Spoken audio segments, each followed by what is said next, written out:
Thursday afternoon. We're glad you're with us. As always, this webinar hosted by the State Climate Office for Kentucky at Western Kentucky University, a division of the Kentucky Climate Center here, and also in partnership with the folks at Kentucky Division of Water, along with the National Weather Service, USGS, the UK Ag Weather Center, and the National Drought Mitigation Center. And as always, we thank NIDIS, the National Integrated Drought Information System, for their support in coordination with the Midwest Drought Early Warning System to put on these monthly webinars. Production and delivery of this webinar reflects the contributions of the many partners committed to serving the needs of the Commonwealth of Kentucky and its people. As always, this webinar is being recorded and will be available for viewing afterward. Our webinar is being streamed live right now on the Climate Center YouTube channel, and the archive will be available once we're finished here on the Kentucky Climate Center's YouTube channel. The next regularly scheduled webinar, normally we have those on the first Thursday of the month, but the first Thursday of next month happens to be a holiday. That will be New Year's Day. Therefore, we'll kick it over to the next week, which will be Thursday, January 8th, 2026. That's a scary thought. Not 25, but 26. And that will occur at 1 p.m. Central, 2 p.m. Eastern Standard Time. That picture you see in the background, gorgeous fall foliage, and we had a really good show out in the east this year in the mountains bordering Virginia, where drought was really a non-factor this year. That picture from our Pike County Mesonet webcam, and that was from back on November 5th. Hey, Shane. An outline of... Hey, Shane. Yes. You have, I think your sound's on your computer, and it's creating an echo. Okay. We will look into that.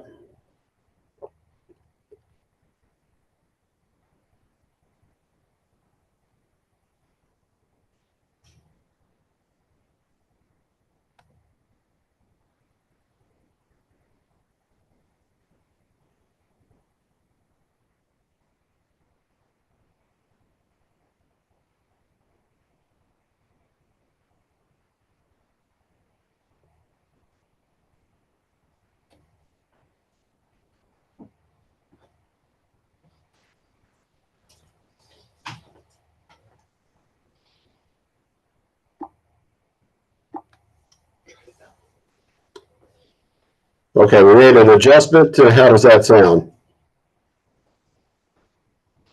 Sounds a little better. Okay, a little better is a good thing. So we'll hopefully be able to proceed.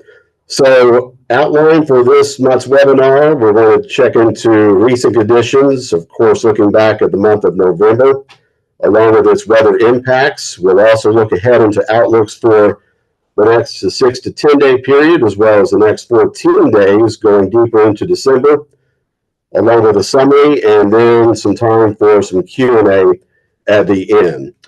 Old Man Winter paid an early visit this year. The shots you see from that quick cold snap that we had back around November 9th and 10th. On that Monday the 10th, we had some snow showers and snow squalls move through parts of the state, dusting the ground with some minor accumulation like in the McCreary County over in the east, and then even Metcalfe County in the south central part of the state. Notice the fall foliage was still hanging on there during the second week of November. There was an unusually early season accumulating snow for parts of the state, including Bowling Green, which picked up a 0.6 of an inch of snow.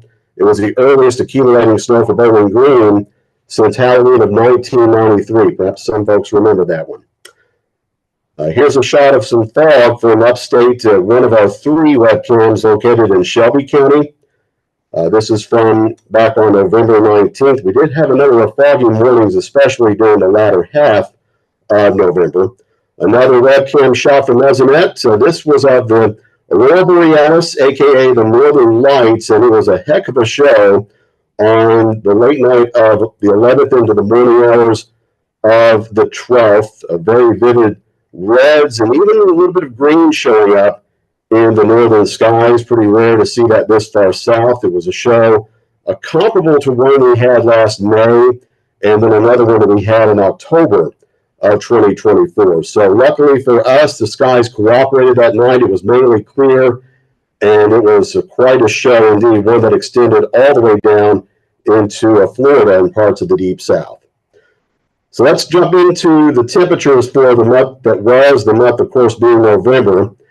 For a large portion of the state, especially in the west and in the south, temperatures were 1 to 2 inches above normal for the month.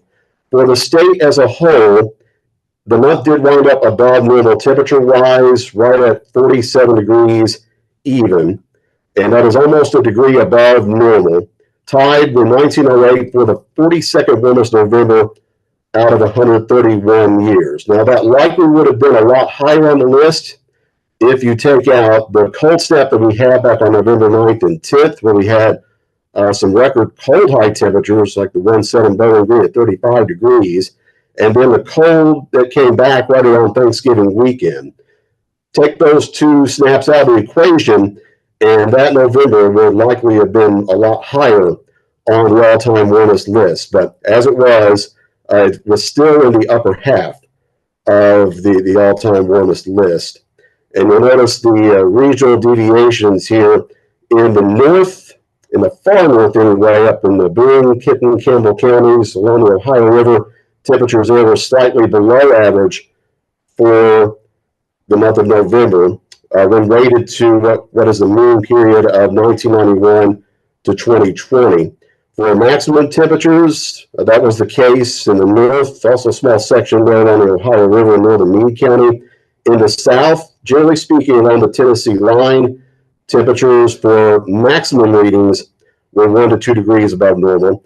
For minimum temperatures, it was quite a bit above normal for the central and the west, especially from basically I-65 over toward the Jackson Purchase area, and near normal for Lexington, Louisville, Frankfort, as far as low temperatures were concerned for the period November 1st through the 30th, although there was a small pocket there in the eastern region that had minimum temperatures about a degree above normal for the month. Looking back at the year so far, of course, we're 11 months down, one more month to go. Average temperature departure from the moon, for the 30-year moon anyway, from January 1st through November 30th, is close to average in the gray, but when you get into the orange there along I-65 and say E-Town over toward Bardstown, Glasgow, Bowling Green, and points to the west, that's where temperatures were at least 1 degree above the 30-year mean. And that would be for all readings, maxes and mins, when you crunch the numbers. For just maximum temperatures themselves, you'll see that parts of the state, especially in the south and southeast, are running 1 degree above the mean.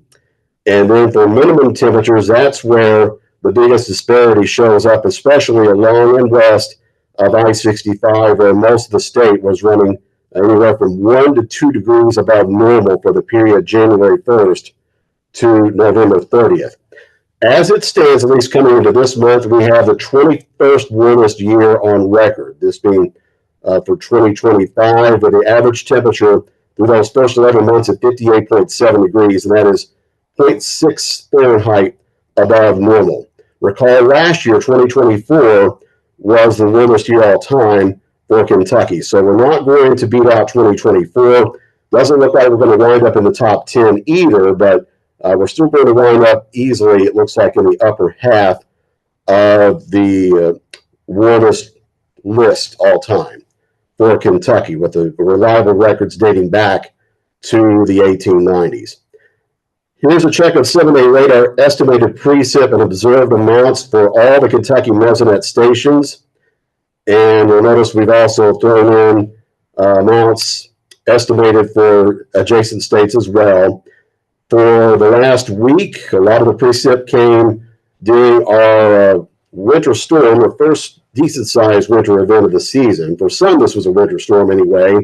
The most significant amounts coming down across parts of the south central and southeastern sections, where we had over 1 inch recorded in Clinton County or Albany. Generally lesser amounts where you see the blue, and that was the case off to the west and northwest, but even there, We did have amounts close to 3/4 of an inch over in the Crittenden County in Marion, for example, as well as up toward Union County, Henderson County, and then slightly lesser amounts as you go to the north and northeast of Lexington and parts of the Bluegrass region. Going back 14 days, this takes you back farther in time into November. You'll see that there were some spots there of 4 to 5 inch rainfall amounts, like from eastern Davis County to Breckinridge County, at a 3.3 over the last 14 days in Hardinsburg, for example.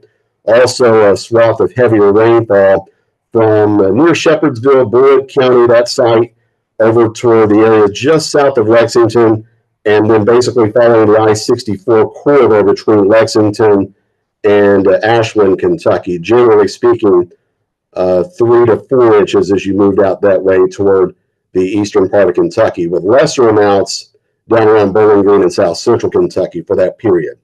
Going back farther in time, this is 30-day radar estimated precip and observed amounts. The heaviest, again, for the most part, up around the Bluegrass section, and right there, the western part of the mountains, where we had amounts in excess of 3 inches, even close to 4 inches, just to the west of Jackson, Kentucky. Lesser amounts off to the west in the 1 to 2 inch range for the most part out of the Pennyroyal region and into the Jackson Purchase area of western Kentucky, although you will notice that there was a heavier amount there in Fulton County or Hickman, 3.45 inches showing up over the last 30 days. 60-day period, this takes you back all the way into October, and you'll notice a stripe there of double-digit amounts from Henderson County almost due east. You can almost draw a straight line there over toward Lexington and points even east of there over to New Moorhead. That was largely in response to that very heavy rainfall event that we had back on October 7th that caused flash flooding in parts of north central Kentucky, particularly in Fayette County around Lexington.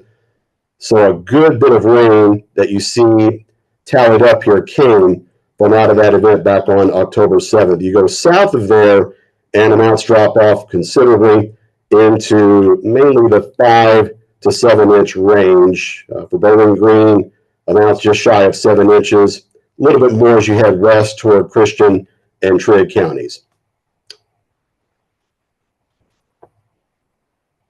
And whoops.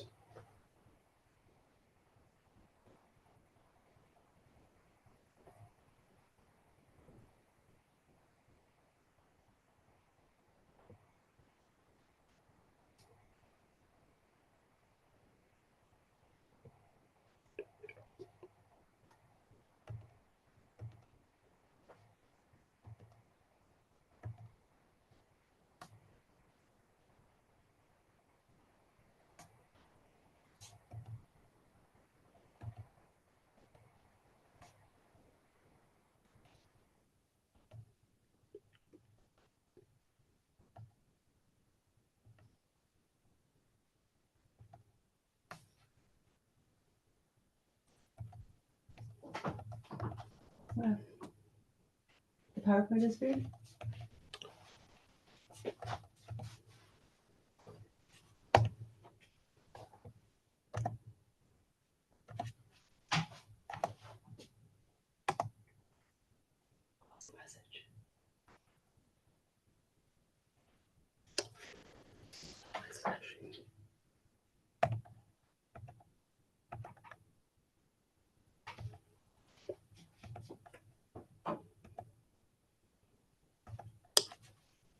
Okay, obviously the presentation is back up, but let me get back to where I want to be. So hang in there for just a moment. Apologize for that issue, folks.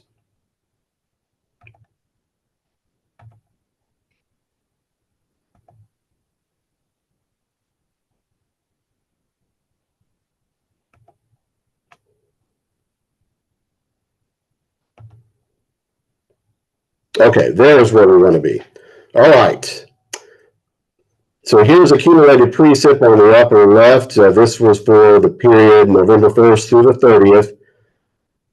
Generally speaking, we had below average rainfall for the month. Pretty uniform amounts for a good portion of the state in the 2 to 2.5 inch range. That was commonplace for many. Some picked up a little bit more than 3 inches. That was true around Pulaski County, the Lake Cumberland area over toward London. It's not sharing. Did you Just a moment. share your screen?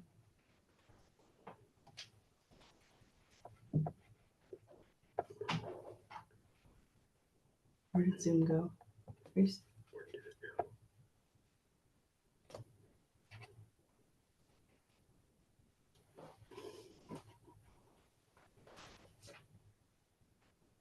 Are you on Zoom anymore? No, I heard you. Maybe not. Scroll to the bottom.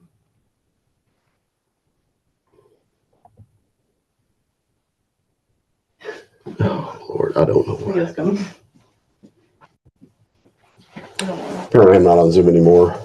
No, I think The PowerPoint you. stalled and then, We can still hear you, Shane. okay. We just can't see it.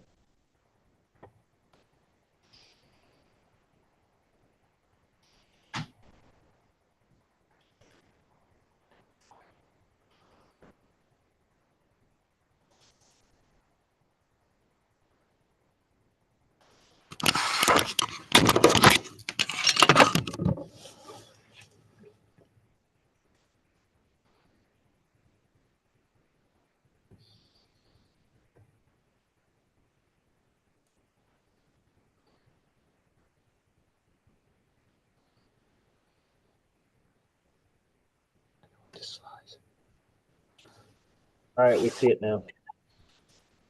Okay, good deal. Let me get back to where I need to be. Apologize for the issue there, though.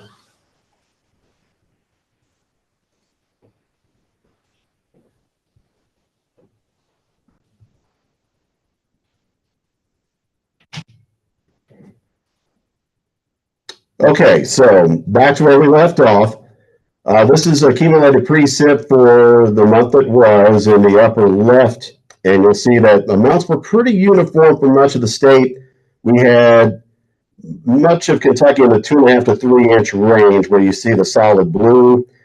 Darker blue shades, slightly lesser amounts, like for areas southwest of Bowling Green, and also areas just south of the Louisville Metro.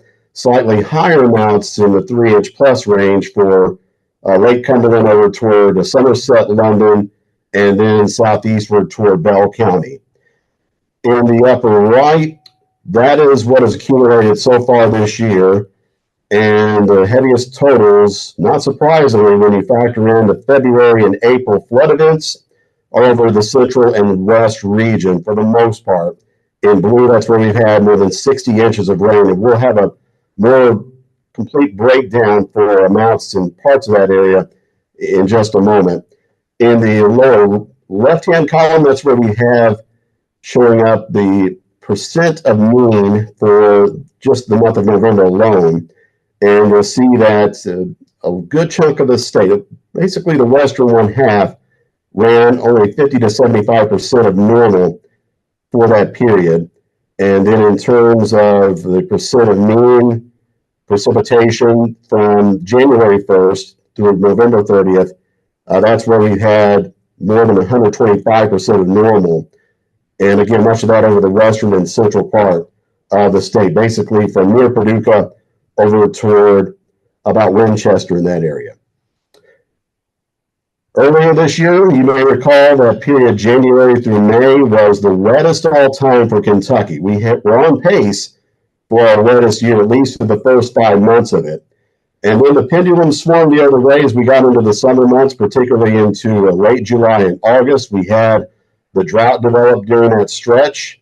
And you'll see on that map there on the upper right, where a lot of the state had only a 75 to 100% of average rainfall weighted against the mean during that period, with the lone exception being northwestern Kentucky and also far western parts of the state.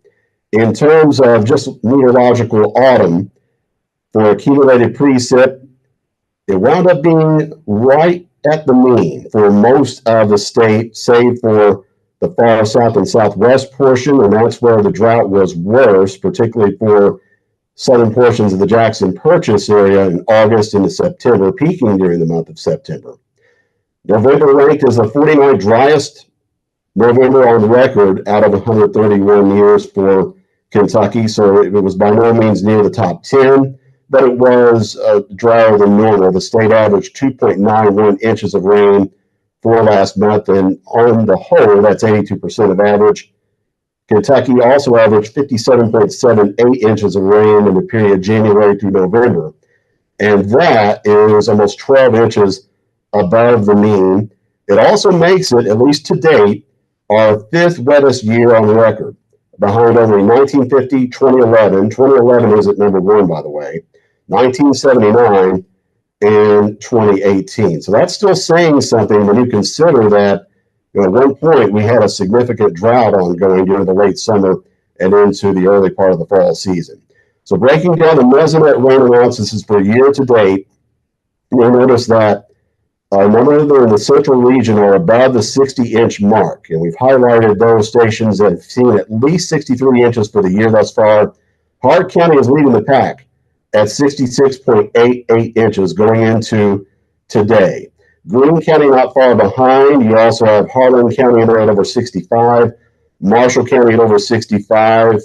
Marshall County had the 4-day rainfall record back in the April event where we had just shy of 16 inches at the measurement location there near Benton. Just an incredible amount of rain.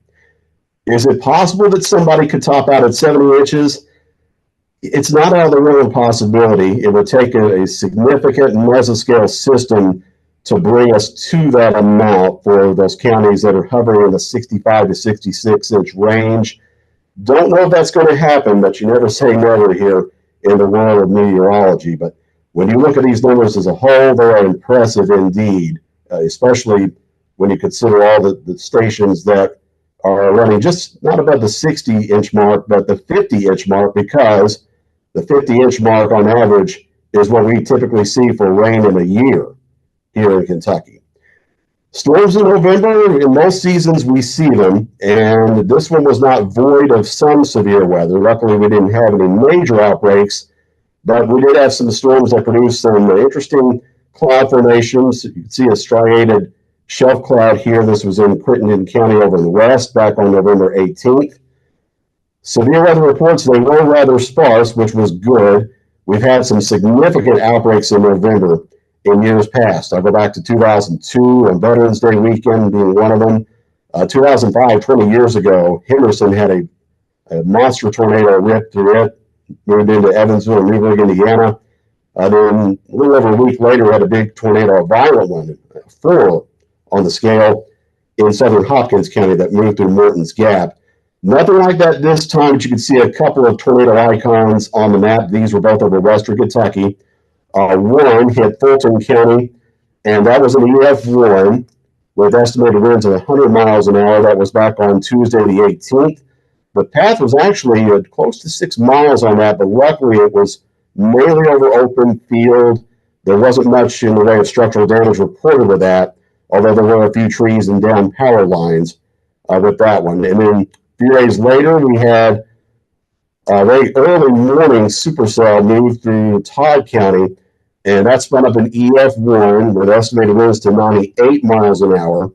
This one occurring just north of Guthrie. It was actually between Guthrie and Elkton. The path for that one, only 1.65 miles. So it wasn't on the ground very long, but it was on the ground just long enough to damage a pivot irrigation system, actually flipped it over. And several buildings were damaged in that area, along with numerous trees and power lines down, especially along Highway 79, not too far from the Guthrie area. So we did not get through the month unscathed, and you can see that there were a few isolated hail and flooding and flash flooding reports sprinkled in there. For the year so far for severe weather, we started out fast, of course. We had severe weather along with the flooding in February. More severe weather and the flooding that happened in April, the big tornado in Russell and Pulaski and Laurel counties in May 16th. And then you can see how 2025 sort of flattened out. That would be the cyan line there. And now we're rated right at about third place, basically in a tie there with 2006 in terms of busiest seasons for severe thunderstorm and tornado warnings issued for any part of Kentucky since 1986. So we're going back 40 years here. 2011, no surprise for those who remember it, is number one on that list. That was the year of the super outbreak, of course, for the Deep South. Kentucky, not so much a part of that, but we did have numerous other severe weather and tornado events during that very active spring season, particularly during the month of April of 2012, in second place in that category. On the upper left, you can see the graph there. That's the tornado warning count. 2011 still way out in front, but 2025, nothing to sneeze at there. It's still in third place overall. And in terms of severe thunderstorm warnings issued, 2025 ranks fourth out of the last 40 years, with 2011, 2012, and 2006 just ahead of it. On the national scale, talking droughts, good news, we don't have that going on right now in Kentucky. We saw that vanish during the month of October thanks to numerous heavy rainfall events. So that's not a factor for us as it is for some states around us. In fact, you go to the north in Illinois, like around the Champaign-Urbana area, they're dealing with D3 conditions, extreme drought right now. Same too for parts of northern Indiana into northwest Ohio, pretty much from the Fort Wayne area toward Toledo. Also the Deep South, parts of Alabama, Georgia, and also Florida, particularly Georgia and Florida, are in exceptional drought. They're up to D4 right now. So thankfully, we're not dealing with anything like that, and we don't expect drought to be an issue here anytime real soon. In fact, there is your proof, a blank map as we check the U.S. Drought Monitor for Kentucky itself, and it looks like it's going to stay blank in all likelihood for a while. You go back a month, and that was the last gasp of that drought that we saw develop in the late summer, worsened as we got deeper into August and then into September. And then you could see how we saw the class improvement there going into October, thanks to the repeated rounds of rain that we saw during that month. On the lower right, you could see the drought monitor class change for the continental U.S. as a whole. Again, Kentucky in good shape there. You can see how things have improved for our neighbors to the west in Missouri. Also in the southern Illinois, parts of southern Indiana, and in West Virginia, some big improvement there. But they need the rain in places like the Florida Panhandle, southern Georgia, and also into the upper Midwest. In fact, we are the only state in the Midwest climate region not dealing with drought at the moment. So again, that is encouraging. Looking at soil moisture and stream flows, you'll notice that on the left there, the gray space shallow groundwater drought indicator. Most of Kentucky not even colored in there. And then as you look to the right, you'll notice the 7-day average for stream flows. Most of them running near normal right now. There are just a few that are running shy of that, like, for example, the Barron River in Bowling Green showing up there in an orange dot. Drake's Creek, which flows into the Barron River down in Simpson County, orange dot shows up there. And also along the Ohio River in Gallatin County. But for the most part, stream flows are looking pretty good right now. Same goes for the last month as a whole. Couple of dry spots here and there, but nothing that really jumps out at us right now. If there was more of a concern there, we would see that deeper red dot showing up on one of the rivers or creeks across the state, but we're not at the moment.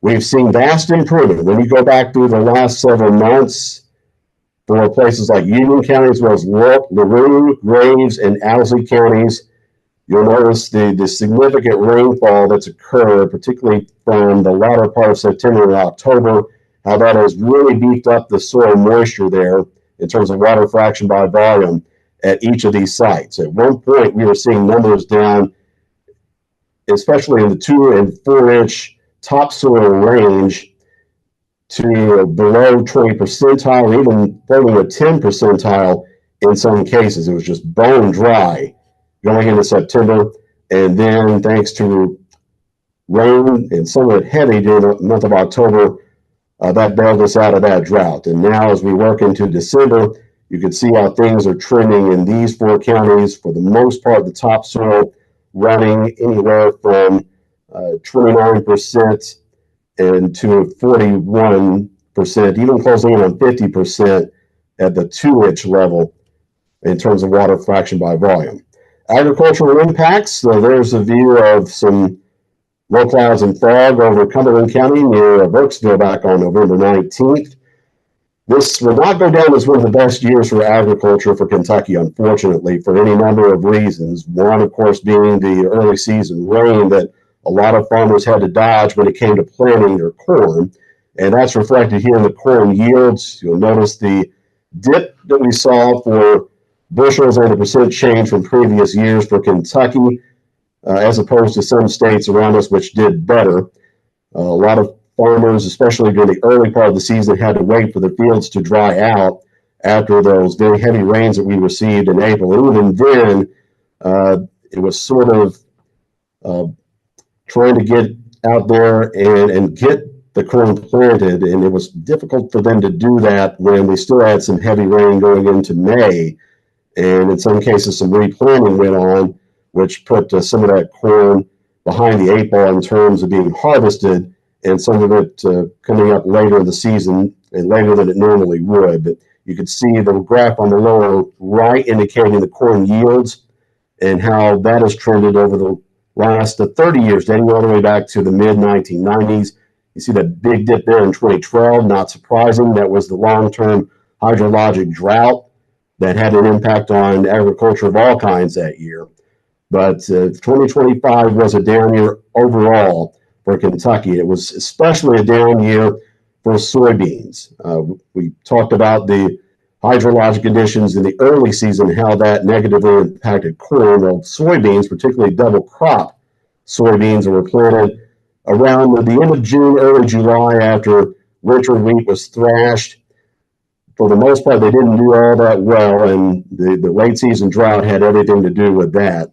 And as a result, a significant drop for Kentucky in terms of bushels and percent change from the previous year there. And just like with corn, you can see how that's been trending over the last 30 years in terms of soybean yield there on the lower right. Here's winter wheat. At least there was some good news there in that the wheat that was planted in 24 and then thrashed in the early summer of 25, that was up in terms of bushels and percent change from last year. So that was some good news. And there you see on the lower right the winter wheat yield going through the years. That's been increasing over the last couple of years versus the norm. And that information comes to us from the USDA. Let's talk quantitative precipitation for the next 7 days. The forecast is for the heavier amounts to stay over the deep south. They could use that rain, though, in parts of Alabama, Georgia, the Florida Panhandle. For most of Kentucky, we're not looking at a great deal of precip within the next 7 days. And what little we're going to see is likely to be in the form of light snow tonight for far southern Kentucky and the southeast mountains. It looks like the mountains bordering Virginia may get something decent out of this, and you can see the uptick in the QPF there in the green. With a little bit of orographic enhancement, they may see 2 to 3 inches, in fact, from Pike County down toward Bell County out of this system moving in for tonight into early Friday. 6 to 10 day outlook. This is from NWS, the Climate Prediction Center. Has us in the blue over most of the eastern third of the U.S., an indication of troughiness in the upper levels, the polar jet diving south. The core of the cold is likely to be over the eastern Great Lakes into New England, but for Kentucky and Tennessee, the lean is toward below average temperatures for the period December 8th through the 12th, above to much above average temperatures for roughly the western one half of the lower 48.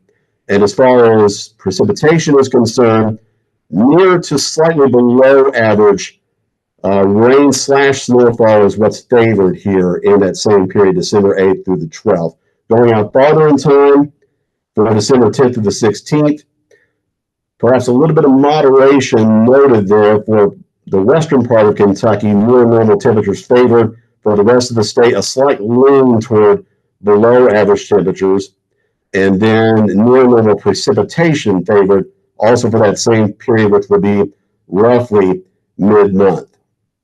Monthly temperature outlook. This goes through the rest of December. For most of Kentucky, it's equal chances of below or above average temperatures. It doesn't necessarily mean near normal. And then on the right, the precip outlook, a slight lean toward above average precipitation for the month as a whole. Still favored for Kentucky for the most part, especially the central and eastern part of the state, with equal chances of above or below average precip in the far west. Seasonal outlook, this carries us through meteorological winter, which we're now in, and that period goes through February 28th of next year.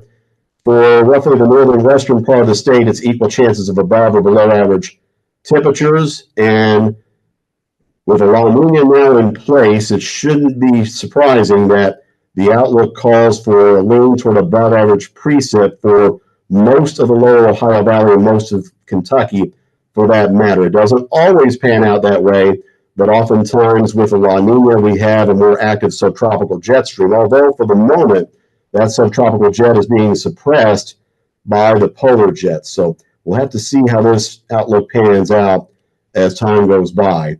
Long-range outlooks from the CPC, you'll notice that as we go into the spring season, above average temperatures are favored for Kentucky as well as Tennessee, most neighboring states. That would be for March, April, May. June, July, August, down there on the lower left. Again, a slight lean toward above average temperatures, and such is the case moving into September, October, November of next year, 2026. As for precipitation, again, we talked about the rest of this winter. Moving into spring, it's equal chances of above or below average precip for Kentucky. Into next summer, June, July, August. This is, of course, farther out in time, but the lean is for above average precip for roughly the eastern half of the Commonwealth. And then for September, October, November, equal chances of above or below average precipitation favored. The INSO outlook, right now, it's a La Nina advisory. It's a weak La Nina, but a La Nina nonetheless has taken hold, where we have some slight cooling of the sea surface temperatures along the equator in the central Pacific. And it looks like that's going to continue for at least the first part of this winter. But you'll notice that as we get into the latter part of the season, particularly into February and March, we start to lose the blue there on the graphs, an indication that La Nina is likely to fade away by late winter, and then we're going to transition back, in all likelihood, to a neutral phase with the El Nino Southern Oscillation. There's even a chance down the road, particularly late spring into early summer, that El Nino could resurface, and we've only had one El Nino event now in the last 5 years. It's been La Nina dominant so far in this decade of the 2020s in terms of the pattern over there in the Pacific Ocean. And you'll notice here on the INSO outlook, we are now right there into November, December, January, and at least as of now, sea surface temperatures are running about a half a degree Celsius below normal. So that's an indication of a weak La Nina. If it was a strong La Nina, we would see that black line dip all the way down there to -1 to -2 in that range, but that's not expected for this winter. And you'll see that over time, it looks like things are going to trend back to the neutral phase. And as mentioned a minute ago, maybe even a weak El Nino as we move into next summer season. Monthly drought outlook, no problems here in Kentucky. In terms of the surrounding states, it looks like we are going to get some relief in parts of Texas, Louisiana, down to the deep south, and then into Illinois. Drought is likely to persist at least for parts of the western central part of that state in the land of Lincoln, and then in the upper Midwest and the parts of Minnesota and Wisconsin, drought is likely to persist there. But it does look like there are quite a few pockets in the eastern U.S. that will see some improvement as we go through the weeks ahead. And then also into the months ahead, looking at the seasonal outlook, and this would stand to reason given a weak La Nina, we should see a drought removal in some portions of the eastern United States. Wildfire potential, looking at the upper left there, best wildfire potential in the short term is going to be where exceptional drought conditions are ongoing now in parts of Florida, South Georgia, and then looking farther west in parts of Texas, western Oklahoma as well. And that's pretty much the story as we move into January 2026. That wildfire potential extends southward as you go through Florida. Into February 2026, looks like any wildfire threat for Kentucky is pretty minimal during that period, as you would notice there by the green shades. And then that potential expands across portions of the Southeast as we work into March of 2026. So in summary, last month, November, was our 42nd warmest November all time, average temperature just shy of a degree above normal. It was our 49th driest November on record out of 131 years. The period January through November stands as the fifth wettest on record thus far, state average being 57.78, and that would be the total for this year anyway, with 8 of our measurement stations having exceeded 63 inches. It's also our 21st warmest year to date. So we'll see if that number goes up or down once all is said and done after December. Overall, this was a very wet spring, of course. We followed it up with a dry summer, particularly late July through August. Then we saw above average rainfall return pretty abruptly by late September and October. So there's been no happy medium this year, it seems. It's been all or nothing as far as rainfall goes for many. But no drought right now, and that's not expected anytime real soon, with outlooks, given the La Nina, favoring above normal precipitation going into this season. High impact weather in November. Again, we didn't have any major severe weather outbreaks, but we did have a couple of tornadoes, a couple of instances of heavy rain, some snow, early season snow back on the 10th. And today, 2025 has seen the third most tornado warnings and the fourth most severe thunderstorm warnings since record keeping on that began nearly 40 years ago. And as you would expect to so far, La Nina holding true to form with a cold and wet start to December, and more cold is in the forecast. Now, the question on the minds of many of you, I'm sure, are we going to have a white Christmas this year? I get asked that a lot. The last one we had was 2022. States saw anywhere from 1 to 3 inches of snow on the night of December 22nd, and that was followed by brutal cold, with the wind chills dipping down to about minus 30 in some instances. What about this year? Well, we can look at things historically, and that's the best thing to do. We're still several weeks out. And historically, to get at least 1 inch of snow observed on Christmas Day, that would be the criteria needed to make Christmas officially white. The odds don't favor us here in Kentucky. For most of the state, that chance is less than 1 in 10. It improves a little bit up around the Bluegrass region from basically Louisville, Lexington, down toward about Middlesboro and points to the northeast. But even there, the probability is only roughly 10 to 12% of the time. To almost be guaranteed a white Christmas, one would have to go pretty far to the north in the upper Midwest, Great Lakes region, and into the Northeast United States. So there's a good bet, given the pattern this year, that they will have at least 1 inch of snow on the ground in those places again this year. Such is true also for the Intermountain West. So we shall see what unfolds here over the next several weeks. It will be a matter of the cold air, Arctic air being in place, and the subtropical jet maybe trying to phase with the polar jet to bring us something substantial, but it's still too far out to call.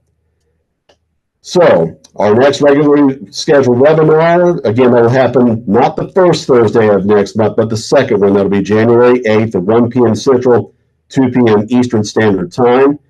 As always, if you have any questions for feedback, you can contact Dr. Jerry Brodsky at WKU, Matt Dixon at UK, and Chip Zimmer with the Kentucky Division of Water. Their email addresses are there on the screen for you. And that's pretty much all I have. We'll take any questions and any comments you have right now.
Okay, if no questions, then we wish everyone Merry Christmas, Happy Holidays, and we hope to see you back here on January 8th.